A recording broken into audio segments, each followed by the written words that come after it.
I gotta go.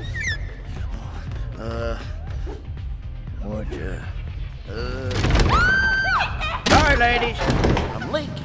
I never leak. I never leak. I never leak. I never leak. I never leak. Oh, I never leak. Oh, I never leak. I never leak. Never. Whoa, wait.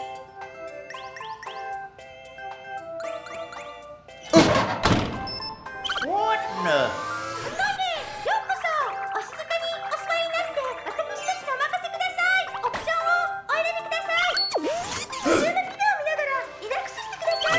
Hey, that tickle.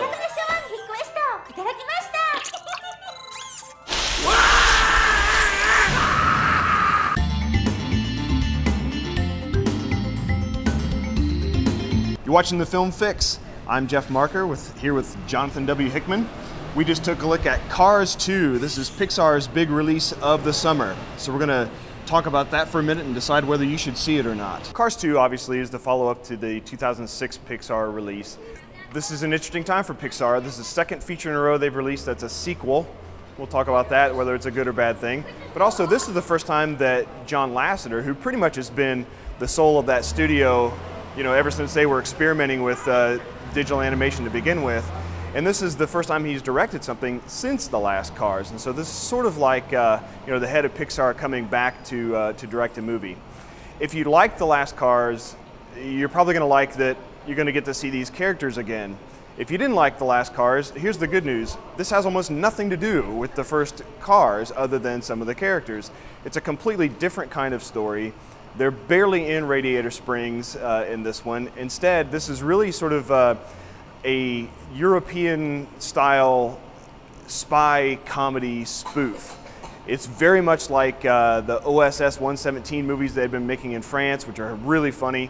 It's a bit like, you know, a serious spy movie, only Peter Sellers is sort of the unwitting hero. He's doing everything wrong, and yet it all seems to work out right. The big difference is that Mater is playing that character, and that's really what's going on here. There's not a lot of racing to speak of.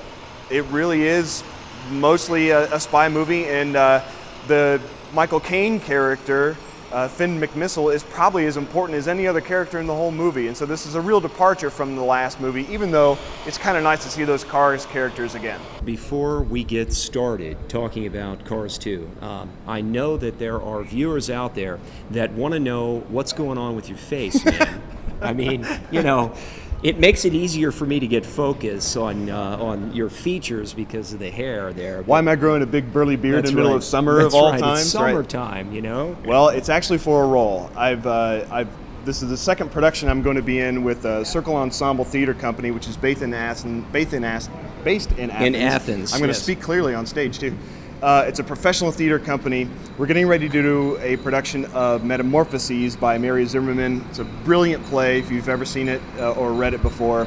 It takes place in and around the water, and so it's a really interesting staging going on, but the director is demanding that I grow a beard.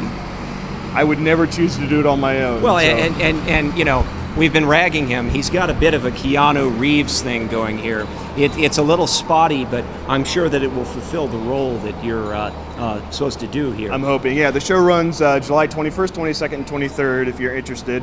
And I will be shaving on the night of the 23rd. Very cool, very cool. And then we'll see you all trimmed up.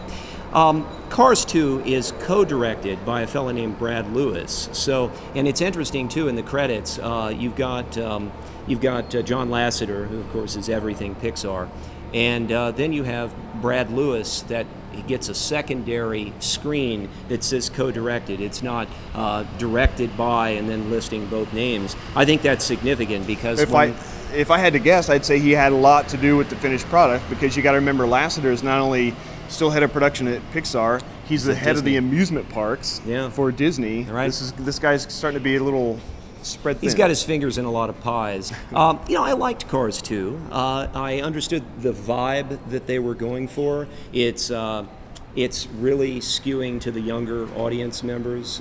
But you know, there's a lot of in jokes.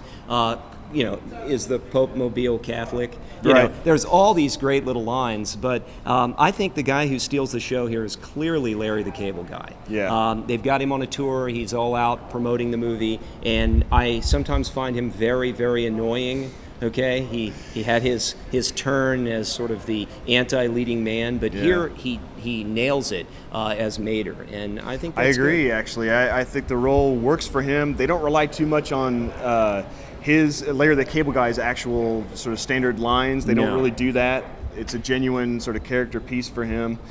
They don't get really deep. You're right. This is mostly for young viewers. There's a bit of missiles going off, but it's all very cartoony. It's never very dire circumstances. No, and if you compare in the last few weeks, we've had these movies that want to capture the family audience, and yet they have like Super 8. I mean, that was a very scary monster in Super 8. People were in jeopardy. People were killed in very vicious ways. I mean, not overtly violent. Last week we had Green Lantern, and there's one scene that I considered completely unnecessary where a certain character is killed, and it's somewhat traumatic. And if you're going to capture the family audience in the most broadest of ways, Cars 2 certainly does it, even though some of the cars do sort of reach a demise. Well, and that's something I always liked about Pixar, is there's an innocence to most of their movies. That's one of the things that I didn't like about Toy Story 3, and I think they've got it back somewhat here.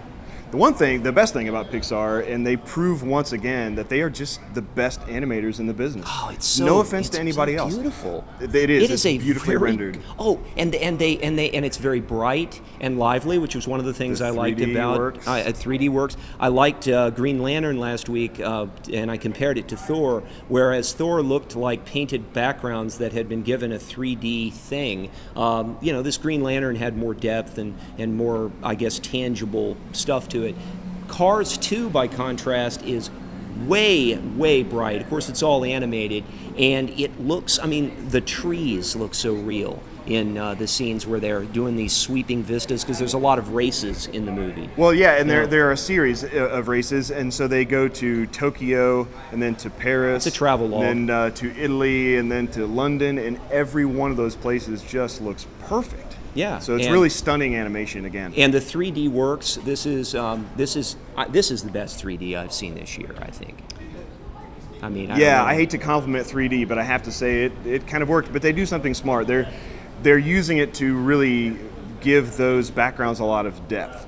And it's the thing that worked for Avatar. Avatar didn't throw things straight at you. It felt like a real world that you could almost reach out and touch. And Pixar, this doesn't quite get there, but it's pretty close. Well, like at one point they go to Monte Carlo, I believe. Porto Corsa. Is that what it is? Yeah. It's called? Okay. And the mountains themselves have been carved into cars. Yeah. And what's neat about that is that I think absent the 3D, we would have lost something there. Mm-hmm. I actually think 3D makes Cars 2 better than it would have been in 2D. So I suppose I'm going to say pay the money for 3D. It's one of the few times we'll say that probably all year.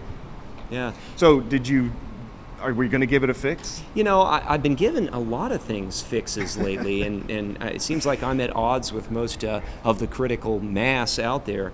But and I think I need to qualify the fix and no fix rating.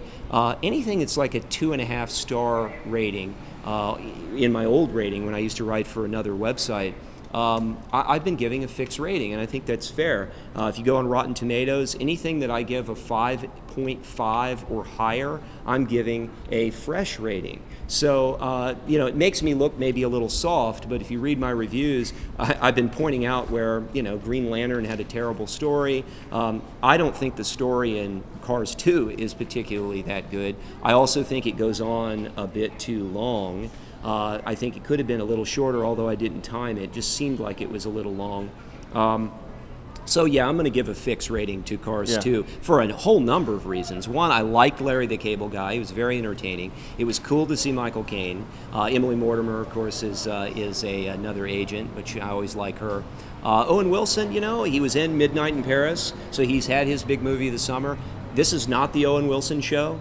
It's really not. So, it's not. you know, It's not Lightning's movie at all, like the first one.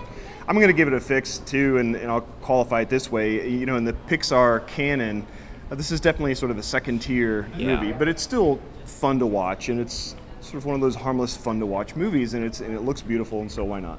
Well, and a couple of things. The original Cars was released in 2006, and we had some really good voice talents that are no longer with us. One of which, of course, is Paul Newman, and they pay, I think, really good homage It's a to very Paul respectful Newman. little nod to him. That's yeah, right. So I appreciated that as well, and that I think helps the narrative a little bit, even though I think it's on the level of an OSS 117, which is zany, Peter Sellers-esque. So Sure. yeah. So. Well, last thing I want to mention is we were treated to a couple of trailers prior to the beginning of the movie, and one of them was just sort of odd. It was like we were watching The Lion King, and it just went on and on and on, and it was in 3D. I don't think we obviously haven't seen Lion King in 3D yet. I thought that The Lion King in 3D. Well, we saw what, 5 minutes of the movie? It's the entire opening scene when I mean, it's that famous opening scene where they present Circle of Life. present Simba. You know, the whole Circle of Life scene. That entire thing, they gave us a bit of a teaser. It's not really a trailer. It's kind of a teaser for this re-release that they're going to convert to 3D. And you know, the crass part of me, or the really critical part of me says, well, it's a pretty crass thing to do. You know, you're just really. here comes Captive Disney. audience. Exactly. Yeah. Mm-hmm. Here comes Disney taking something out of the vault, now making it 3D, but wow, it looked good. It really did, and you know, maybe it is that 3D is going to have a bit of a renaissance within its own coming out party. You know, because there has been some contracting of the 3D dollars. I think there's been a growing backlash going on too, and it's worth pointing out that for both Pirates 4 and Kung Fu Panda, more people, of all the people who went to see those two movies, more people chose to see it in 2D versus 3D, and that's the first time that's happened for a 3D wide release. You know, and so the trend. Exactly, and a lot of the talk is, you and I both have kids, and if you're going to go out and take your family to the movies and you're going to see an animated film, you might just want to see it in 2D because of the cost involved. I mean, by the time you get popcorn, or if you sneak in popcorn, whatever, by the time you get all of that done, you're really reaching a point where you just don't have the cash anymore to do the 3D, and it's a significant balance. What's like $4 or something on the ticket? So, well, but you know, Lion King in its original form was one of the better pieces of animation that Disney did for a good 12 or 15 years in there. It's a 2D animation. It's not computer. Exactly. You know? And if the whole movie looks as good as the clip that we saw, I would actually pay to see that. And we saw a slightly cropped version. I'm sure that it will fill the screen when it is released. Yeah. We saw a trailer that was a slightly cropped version. It still looked amazing. So it's also worth mentioning, I think, that you get a short before this Pixar feature, like they always do, and I love them for doing that. That's right. It's a little Toy Story short film. Yeah, it's great. It's a Hawaiian Vacation, I think, is what it's called. Very, very fun. Ken and Barbie going to Hawaii. It's really, really entertaining, and worth. I mean, you're getting like a little extra. So if you pay for the 3D, you're getting a little extra if they show you the Toy Story short. So that's good stuff. Well. Once again, you've watched the Film Fix this week, and we are very grateful. As always, you can join us on the web by going to dailyfilmfix.com, where you can feed your movie addiction. I've just seen Cars 2, and you're watching the Film Fix.